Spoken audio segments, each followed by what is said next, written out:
papa, mon tema. Etondi sami, naposa na yoe. Aba papa, mon limon. Ezo ganga, koluka yoe,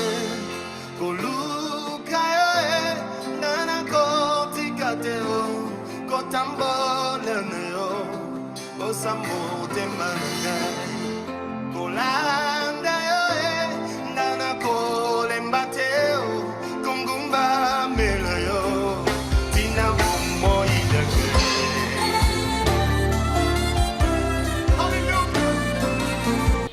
Bien-aimés, nous voulons remercier le Seigneur qui a permis que nous puissions être là pour continuer ce que nous avons commencé.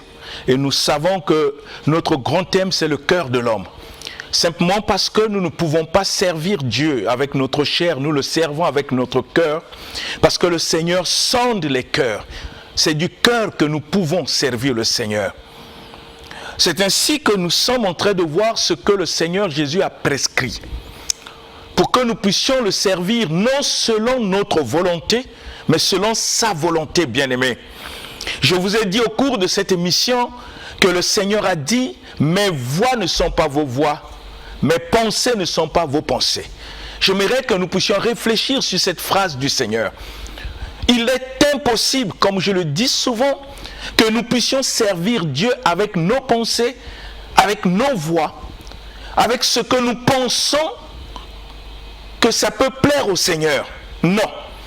Nous devons avoir la connaissance de ses voix, la connaissance de ses pensées, pour que nous puissions le servir conformément à sa volonté. Raison pour laquelle je vous ai dit au cours de cette émission que le Seigneur a inspiré la parole pour nous apporter la connaissance de ce qui est sa volonté et ses voies, pour que nous puissions adhérer et se soumettre à ce qu'il attend de nous pour mieux le servir, pour que lui seul soit glorifié dans tout ce que nous faisons en son nom. Nous ne pouvons pas créer un autre évangile parce qu'il n'y en a pas. Nous ne pouvons pas ajouter un autre évangile parce qu'il n'y en a pas, bien-aimés. Afin que chacun de nous se rassure que ce que je suis en train de faire est conforme à ce que le Seigneur a prescrit, à ce que le Seigneur a inspiré de sa parole. Parce que ce qui me convainc que je suis en train de servir le Créateur du ciel et de la terre, je suis en train de servir le Seigneur Jésus-Christ, c'est quand je sais que tout ce que je fais est conforme à ce qu'il a prescrit et conforme à sa volonté. Dieu ne veut pas que nous puissions ajouter quelque chose à ce que lui l'a prescrit, ni retrancher. C'est à nous de comprendre la volonté du Seigneur, de comprendre ce que le Seigneur attend de nous, de comprendre la manière dont Dieu veut que nous puissions le servir. C'est à nous, bien-aimés, parce que nous allons vers lui. Il est venu vers nous en sacrifiant sa vie sur la croix, mais il nous montre la voie par excellence, comment nous pouvons adorer Dieu, comment nous pouvons le louer, comment nous pouvons prier, comment nous pouvons le servir. C'est en lisant ce qu'il a prescrit. Je vous ai dit au cours de cette émission que Dieu a inspiré la parole pour que ça soit enseigné. Dans l'enseignement qu'il nous donne, nous avons la connaissance de sa volonté, la connaissance de ses voies. C'est sur base de cette connaissance de sa volonté et de ses voies que nous pouvons servir le Seigneur. Bien-aimés, c'est parfois l'erreur que nous commettons. Nous avons comme l'impression que ce que nous pensons peut plaire à Dieu. Non, Dieu l'a dit d'une manière claire dans sa parole, vos pensées ne sont pas mes pensées et vos voix ne sont pas mes voix. Parce que même la sagesse humaine, qui est l'extrémité de l'intelligence, Dieu le regarde comme une folie. Si nous n'avons pas la connaissance de sa volonté, comment prétendons-nous servir ce Dieu qui a créé le ciel et la terre? Et dans tout ce qu'il a révélé, il donne l'ordre, bien-aimé. Il montre la responsabilité de chacun de nous, étant que les serviteurs, étant que les ministres, et du peuple, étant que les fidèles. Nous ne pouvons pas sortir de sa volonté. Nous avons vu ce que le Seigneur demande aux fidèles. Nous avons lu beaucoup de passages il exige même aux fidèles de se soumettre et d'obéir au conducteur. L'obéissance au conducteur et la soumission ne vient pas du conducteur, ne vient pas du ministre. Ça vient du Seigneur Jésus-Christ. C'est une exigence de sa volonté.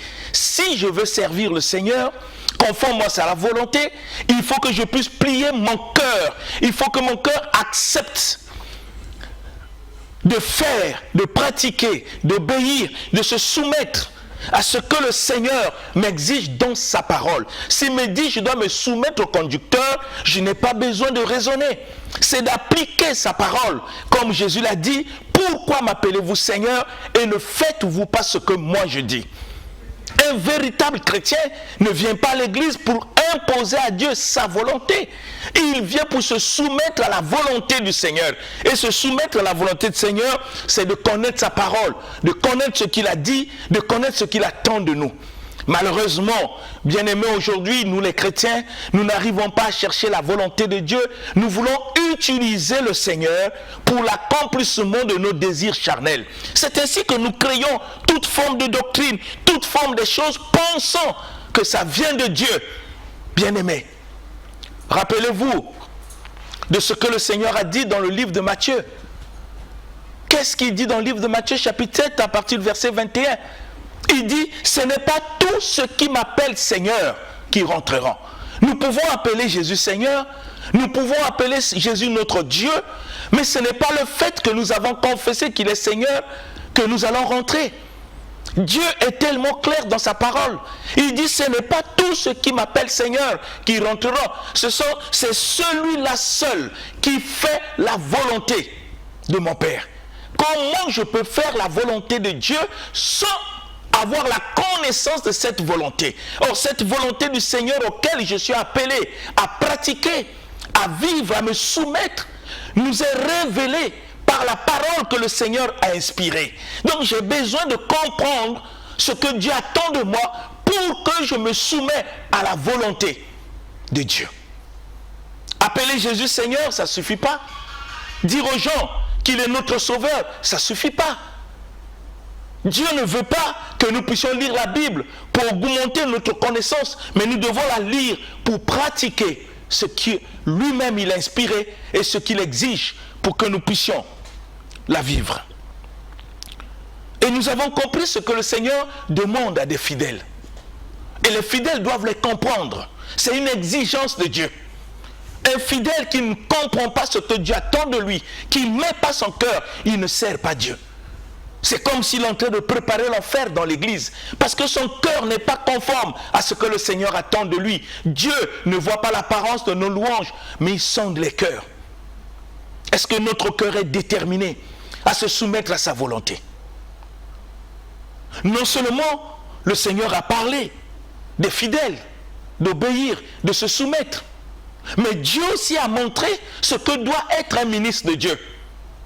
Ses responsabilités vis-à-vis de l'Église, vis-à-vis des fidèles. Les Éphésiens 4 ont une grande responsabilité.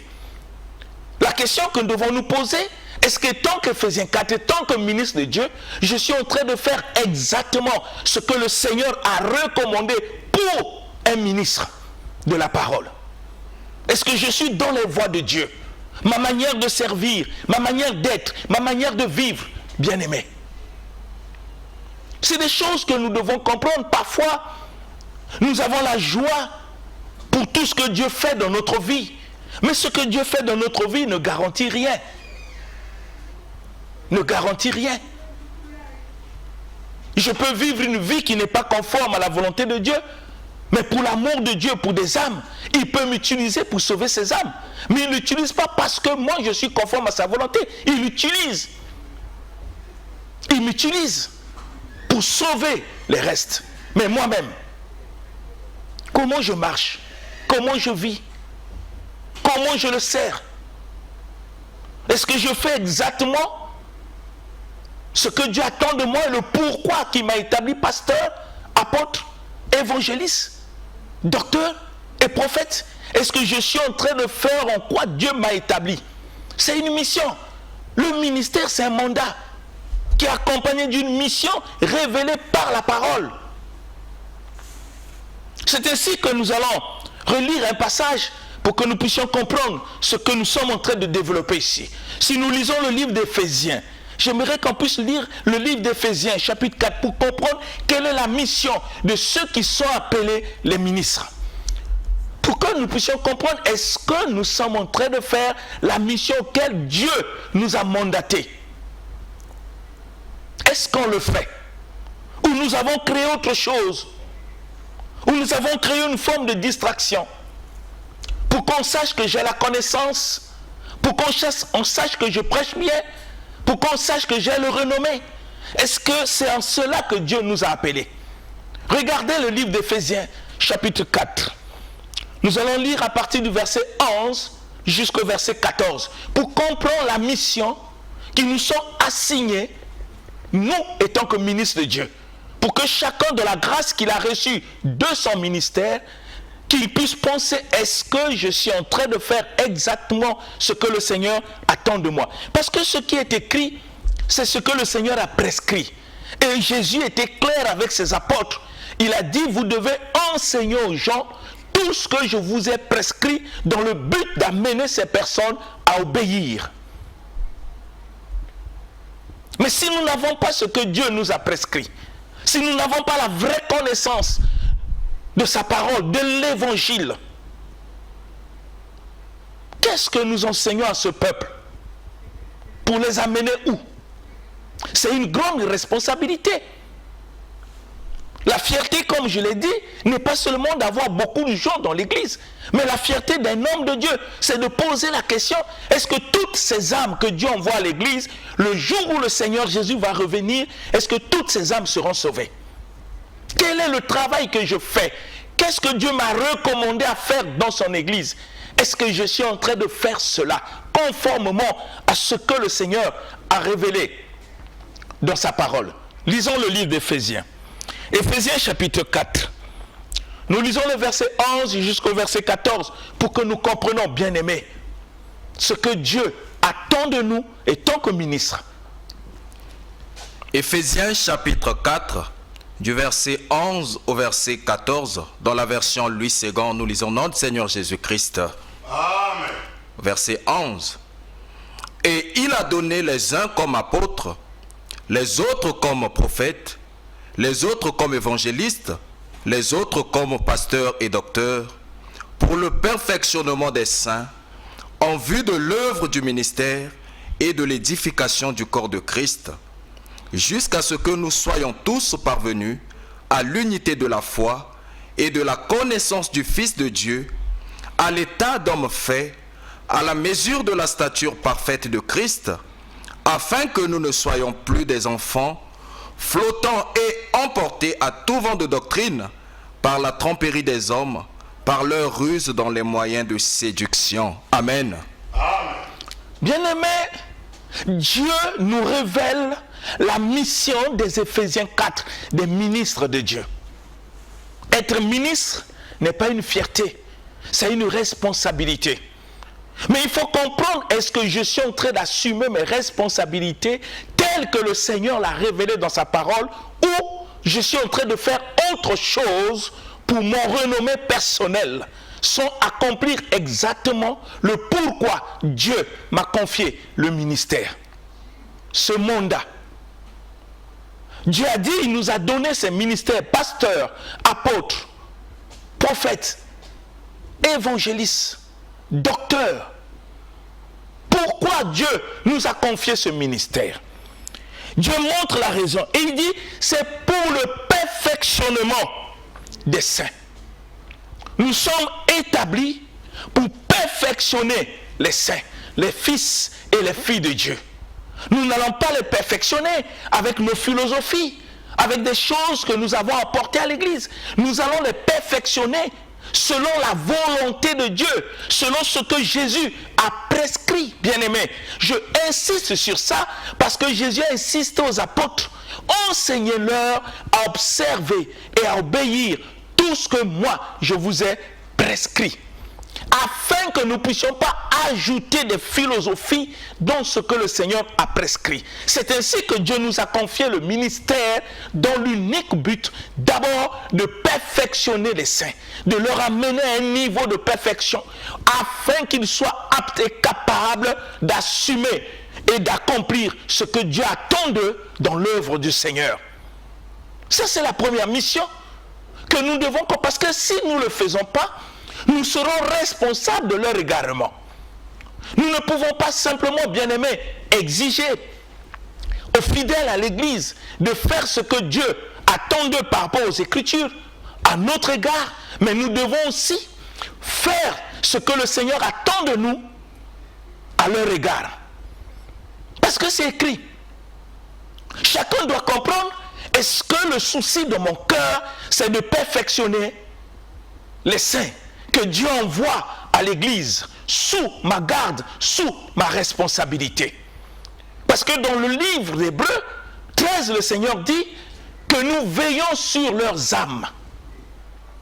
On veille sur leurs âmes.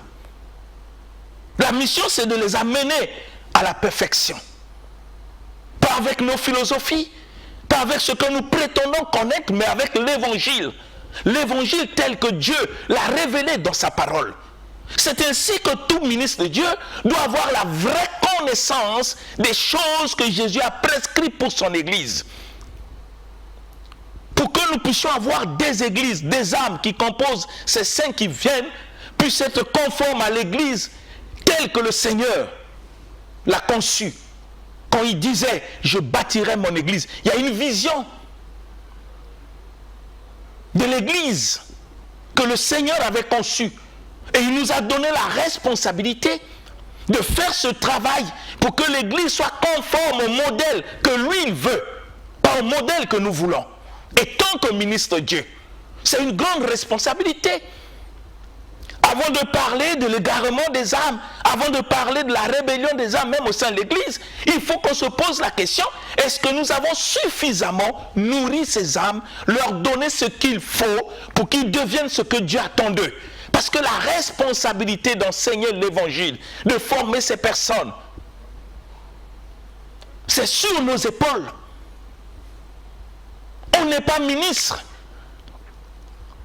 pour créer le renommée, pour montrer aux gens que j'existe. Non, on est ministre pour assumer la responsabilité que Dieu nous a confiée conformément à sa parole. Sinon, nous-mêmes, étant que les ministres, nous allons conduire les gens dans l'égarement et les amener hors ce que Jésus a prescrit. C'est ainsi que Dieu définit la mission. Ce que nous devons faire, étant que ministre de Dieu bien-aimé, c'est pour le perfectionnement des saints en vue de l'œuvre du ministère et de l'édification du corps du Christ. Pour qu'ils accomplissent bien leur ministère, parce que le mot ministère veut dire œuvre, travailler, servir. Mais c'est à nous de montrer à ces saints, pour les édifier, pour leur apporter la connaissance, qu'ils puissent avoir la vraie connaissance. Quand quelqu'un est édifié, c'est qu'il a compris ce que Dieu attend de lui. Tant qu'il ne comprend pas, il n'est pas édifié. Qu'il réalise, c'est la mission de nous, les serviteurs de Dieu. Dieu a dit, nous faisons tout cela pour que nous puissions tous parvenir à l'unité de la foi, qu'il n'y ait pas de division, comme la Bible nous enseigne que l'Église primitive vivait ces choses, parce qu'ils avaient compris, les serviteurs avaient compris leur mission à l'égard des fidèles. La Bible dit quand ils se réunissaient, ils étaient un seul cœur, une seule âme, un seul esprit. C'est extraordinaire. Comment ils ont fait pour arriver à ce point? Mais c'est ce que le Seigneur nous recommande. Jusqu'à ce que nous allons parvenir à l'unité de la foi. Où il n'y aura pas des doctrines pernicieuses au sein de l'Église. Tous nous croyons, nous savons. Et quand nous nous unissons, nous sommes d'un commun accord parce qu'on est édifiés, on sait pourquoi on doit se réunir et pourquoi on doit servir le Seigneur. À cause des enseignements. C'est ainsi que Jésus disait à ses apôtres, enseignez-leur. Enseignez-leur. on doit les enseigner dans tous les domaines pour qu'ils puissent être aptes à servir le Seigneur. On doit les enseigner comment ils doivent prier. Parce que chacun ne peut pas se lever pour prier s'il n'est pas enseigné conforme à la volonté de Dieu. Comment ils doivent prier? Dans quel état de cœur ils doivent prier? C'est à nous, les serviteurs, de leur enseigner comment ils doivent adorer le Seigneur. Comment ils doivent le servir au sein de l'Église. Comment ils doivent se soumettre. S'ils ne sont pas enseignés, chacun fera ce qu'il veut. Et ça va créer tout un désordre. C'est ainsi que parfois dans une même église, nous avons plusieurs doctrines. Parfois le pasteur et les anciens ne partagent pas la même conception d'un verset biblique. Ça veut dire que ça pose un problème. C'est un problème. Pourquoi? Mais parce que nous n'avons pas accompli exactement ce que le Seigneur nous recommande et tant que ministre de Dieu, pour amener l'église de Dieu, non comme nous le voulons, mais comme Dieu le veut, tel qu'il a inspiré dans sa parole. Parce que nous sommes que des porte-paroles. Nous sommes que des gens qui transmettent au peuple le message de notre Seigneur Jésus-Christ. Le vrai messager, c'est Jésus. Nous sommes que les porte-paroles de ce message du vrai messager qui est le Seigneur Jésus-Christ. C'est ainsi que Jésus a insisté, nous devons enseigner ce que lui, il a prescrit dans son église. Nous ne pouvons pas amener dans l'église des enseignements que le Seigneur n'a jamais prescrits. Et la compréhension de ces enseignements nous est donnée par le Saint-Esprit. Vous comprenez pourquoi Jésus nous a dotés du Saint-Esprit, pour nous conduire dans toute la vérité, pour nous enseigner toutes choses. Et le Saint-Esprit va loin même pour nous convaincre du péché. Il convainc le monde du péché. Il convainc nos cœurs. Le Saint-Esprit est là pour que nous ne puissions pas commettre des erreurs. Non seulement pour le perfectionnement des saints, jusqu'à ce que nous allons parvenir à l'unité de la foi, où nous sommes un cœur, une âme. Il n'y a plus de division au sein de l'église, le modèle même de l'église primitive, qu'on ne trouve plus aujourd'hui. Qu'on ne trouve plus aujourd'hui. Parfois la faute c'est à nous, les serviteurs, parce que nous ne faisons pas le travail tel que Dieu attend de nous. Nous voulons copier le monde, nous voulons copier tout ce que nous voyons. Nous sommes à la course de la gloire, à la course des titres, à la course de renommée. Nous oublions la mission que Dieu nous a confiée, le pourquoi Dieu nous a donné le ministère. Non seulement à l'unité de la foi, la Bible dit à la connaissance du Fils de Dieu. La connaissance au sein d'une église. Nous devons parler l'unique langage sur la personne de notre Seigneur Jésus-Christ. Nous devons avoir la vraie connaissance de ce qui est Jésus. Il faut qu'il soit enseigné à l'église. Que l'église comprenne qui est Jésus. Nous ne devons pas seulement nous arrêter qu'il est Seigneur et qu'il est notre Sauveur. Mais qui est-il exactement, ce Sauveur et ce Seigneur? Qui est-il pour nous? Est-ce que nous comprenons exactement ce que Jésus est pour nous? C'est à nous les serviteurs d'enseigner. C'est à cause de cela que Dieu nous a donné le ministère. C'est une grande responsabilité. Si nous-mêmes, nous n'avons pas la connaissance de qui est Jésus, mais nous allons enseigner quel Jésus? Sur quelle base? Des philosophies? Des livres que nous avons lus? Ou sur base de la révélation que Dieu donne de lui-même par sa parole et par le Saint-Esprit? Et la Bible continue, non seulement à la connaissance du Fils de Dieu, mais pour aussi amener l'Église à la maturité, à l'état d'homme fait, à la mesure de la stature parfaite de Christ, qui est notre modèle. Comme l'apôtre Paul disait, tant que serviteur de Dieu, soyez mes imitateurs, comme je le suis pour Christ. Il est non seulement un modèle dans les enseignements, mais il est aussi un modèle dans la pratique. C'est-à-dire par sa vie, on voit le Seigneur Jésus. C'est ainsi qu'il exige à l'Église, soyez mes imitateurs comme je le suis pour le Seigneur. Qui peut le dire aujourd'hui en notre temps, étant que serviteur de Dieu? Parce que Paul avait compris sa mission. Il a compris pourquoi Dieu lui a confié ce mandat d'apôtre. Il a compris qu'est-ce que Dieu attend de lui étant qu'apôtre. Il a compris ce qu'il devait faire étant qu'apôtre. Non parce qu'il a appris ça dans les instituts théologiques. Non, je ne dis pas que la théologie, elle est mauvaise. Non, il n'a pas appris ça là-bas. Mais il a compris ça par la révélation de la parole. Il a compris ça par des choses que Jésus a prescrites. Il a lu. Le Saint-Esprit l'a éclairé. Il a compris ce que Dieu attend de lui en lui confiant ce mandat d'être apôtre. Et la mission qu'il doit accomplir au sein de l'Église du Seigneur et vers les païens. Et il était préoccupé, concentré à faire ce travail. Et ça fait que l'Église avait de l'impact. Parce que ceux qui sont appelés à conduire accomplissaient leur mission conformément à ce que le Seigneur a inspiré. Mais malheureusement aujourd'hui, c'est une guerre où chacun veut se positionner pour que le monde le connaisse. Chacun veut se positionner pour qu'on sache qu'il est quelqu'un.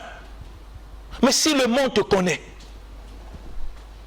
Dieu, quand il te regarde, est-ce qu'il croit en toi? C'est des questions qu'on doit se poser, bien-aimés.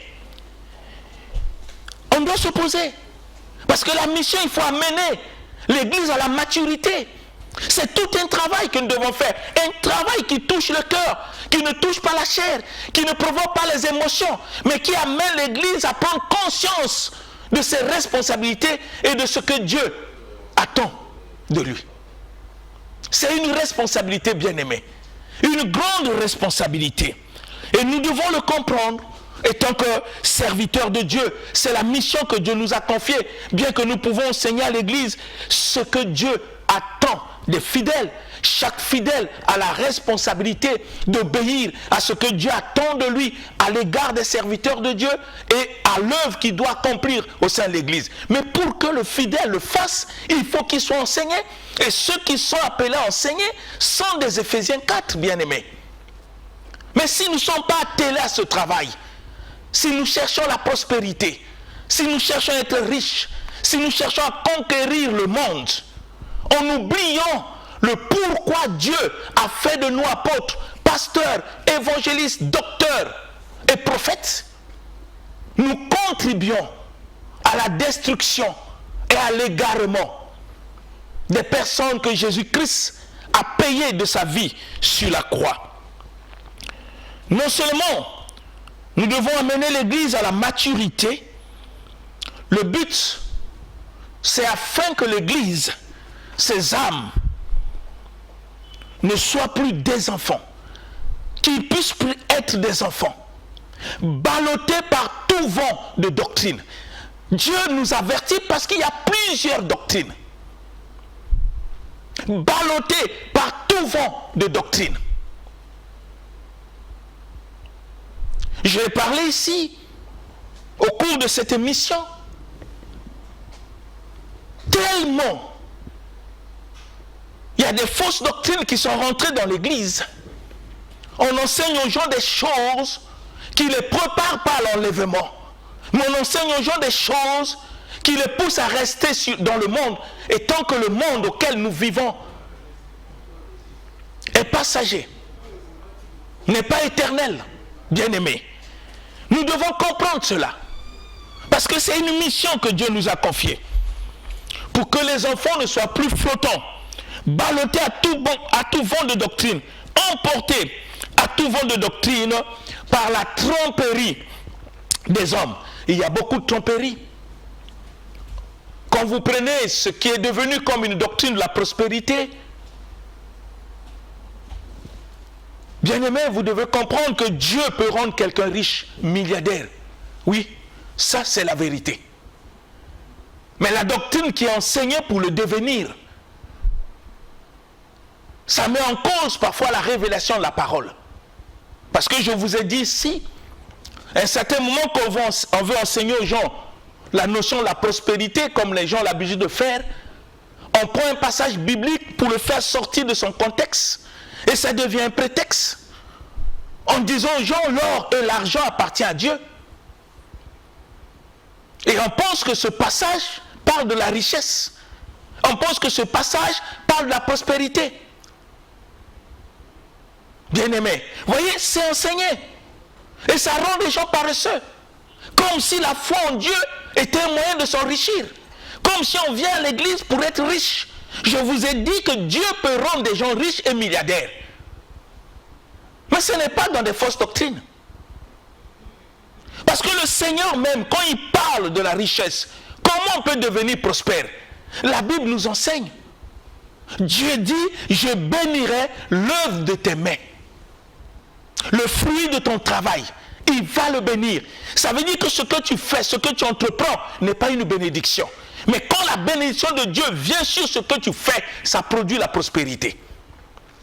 Donc ce n'est pas quelque chose que tu restes en gênant 21 jours, comme si la prospérité va tomber. Non. Le travail, ce que tu fais. L'or et l'argent appartiennent à Dieu, mais l'or et l'argent ne signifient pas la prospérité. Parce que le contexte de ce passage ne parle pas d'argent étant que monnaie, parle d'argent étant que matière. La matière qu'on peut fabriquer des bijoux.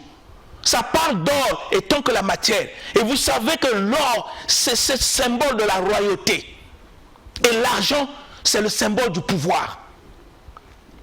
Ça ne parle pas de la prospérité. Vous voyez, parfois on peut créer des fausses doctrines.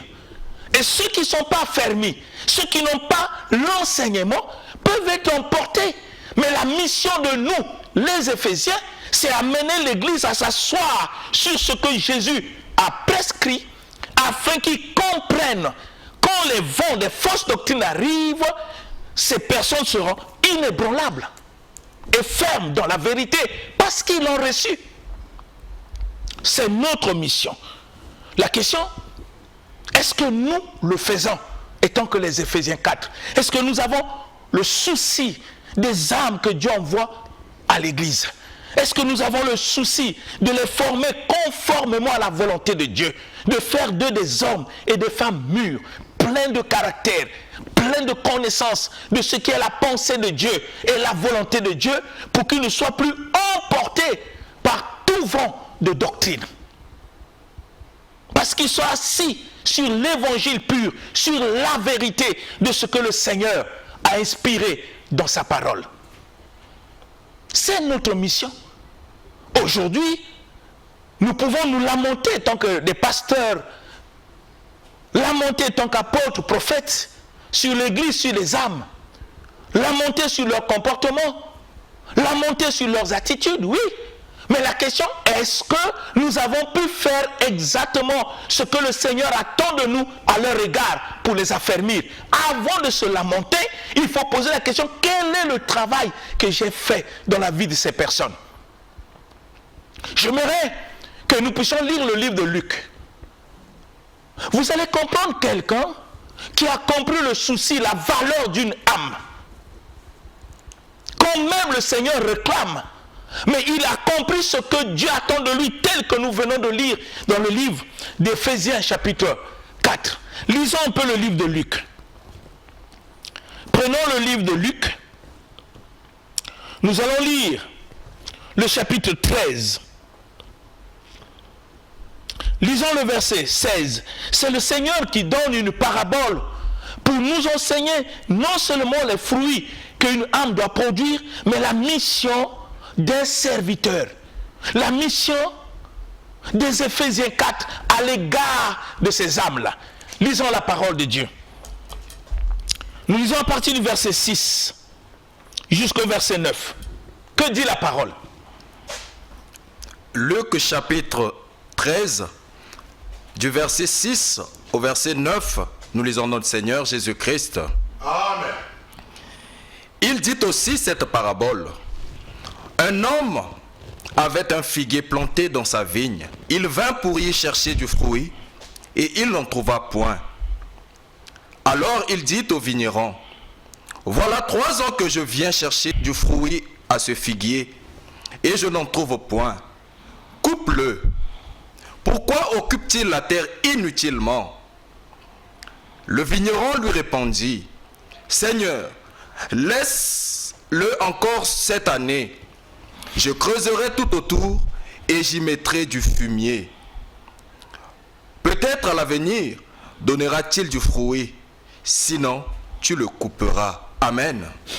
C'est très merveilleux. Quelle responsabilité d'homme de Dieu. Le vigneron, c'est le modèle des Éphésiens. La vigne, c'est l'Église. Le figuier, c'est les fidèles. Vous voyez une image que Jésus donne. Il vient pour chercher le fruit. Mais le fruit ne doit que produire si le vigneron fait bien son travail. Et si le figuier aussi agit, obéit, pour mettre en pratique ce qu'on lui donne. Mais là, il y avait un problème. Pendant 3 ans, le figuier n'a pas produit les fruits. Et le propriétaire a demandé de couper au vigneron, qui est le modèle d'un homme de Dieu. Mais cet homme de Dieu a compris la mission que Dieu a donnée aux Éphésiens. Qu'est-ce qu'il a dit? Il dit, Seigneur, laisse cette année. Je vais continuer à faire le travail dans sa vie. Creuser, mettre du fumier, l'aider pour qu'il puisse produire des fruits. Ça, c'est la responsabilité des Éphésiens. Mais malheureusement, nous ne le faisons pas au sein de l'Église. Nous demandons beaucoup de choses. Nous pensons que la foi en Dieu, c'est un moyen de s'enrichir. L'argent est au centre de l'évangile. Mais on ne soucie pas de la vie de ces âmes qui sont là, de leur conduite, de leur cœur, comment ils vivent. Est-ce qu'ils ont vraiment la vie de Dieu en eux? Pour l'avoir, c'est le travail de nous, les Éphésiens. Nous devons nous en soucier. Parce que le Seigneur fait remarquer que parmi les âmes que nous dirigeons, il y a des gens qui ne portent pas de fruits. Et le danger guette leur vie, qu'à la langue, ils seront coupés et jetés. Je vous ai dit que le souci d'un pasteur, c'est de poser des questions. Est-ce que les âmes que Dieu envoie dans son église, quand le Seigneur va revenir, est-ce qu'ils seront sauvés? Il y a un travail. Et c'est ce travail que le Seigneur attend de nous, étant que les Éphésiens. Mettre du fumier, aider le figuier à produire du fruit qui est conforme à la volonté de Dieu. Le fumier que nous mettons ne doit pas venir de nos philosophies ou des études théologiques. Ça va venir de ce que le Seigneur a prescrit. Comme il a dit dans sa parole, enseignez-leur à observer tout ce que je vous ai prescrit. Je veux que, bien-aimés, nous puissions réfléchir. Est-ce que nous sommes en train d'accomplir exactement ce que Dieu nous a recommandé dans sa parole, en nous confiant ce mandat du pasteur, d'apôtre, de l'évangéliste, du prophète et du docteur? Si nous ne le faisons pas, nous sommes aussi, d'une part, responsables de l'égarement de beaucoup des âmes. Je veux que, bien-aimés, revenons à la parole pour que nous et les fidèles, nous puissions accomplir ce qui est la volonté du Seigneur tel qu'il attend de nous dans son Église. Que mon Dieu continue à parler au fond de notre cœur par l'Esprit et qu'il vous bénisse au nom de Jésus-Christ. Amen. Amen. L'émission Parole de vie avec le pasteur Lévi Nikwe, chaque mardi à partir de 17h10 sur DRTV International. Papa, motema etondi sami naposa na yo aba papa